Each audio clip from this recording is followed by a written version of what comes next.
आज पूर्ण दिवस मी कानाला घेऊन घराबाहेर होते. कान्हा रडला की नाही हे जाणून घेण्यासाठी ब्लॉग पूर्ण बघा. तर सकाळी आम्ही पहाटेच उठलो होतो. कान्हाला पण आज मी खूप लवकर आंघोळ घातली होती, कारण आम्हाला सगळ्यांना जायचं होतं माझ्या मामाच्या घरी. खूप दिवसांपासून जायचं होतं, पण कान्हामुळे काही जायला जमलं नाही. पण आज म्हटलं चला जाऊया.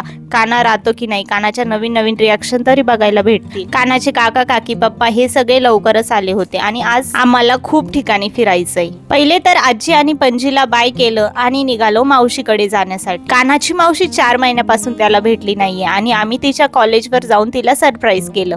आम्हाला सगळ्यांना असं अचानक बघून कान्हाची मावशी तर रडायलाच लागली होती आणि कान्हाने मावशीला न ओळखल्यामुळे तो पण थोडासा रडायला लागला होता. मावशीला भेटलो, थोडा वेळ बसलो आणि लगेचच निघालो माझ्या मामाकडे जाण्यासाठी. मामाकडे गेल्या गेल्या पहिले पणजीना माझी आणि कान्हाची दृष्ट काढली, गुटखा पाणी उतरवला आणि लगेच कान्हा मामी आजीकडे गेला. नवीन चेहरे बघून कान्हा दरवेळेस प्रमाणे रडायला लागला.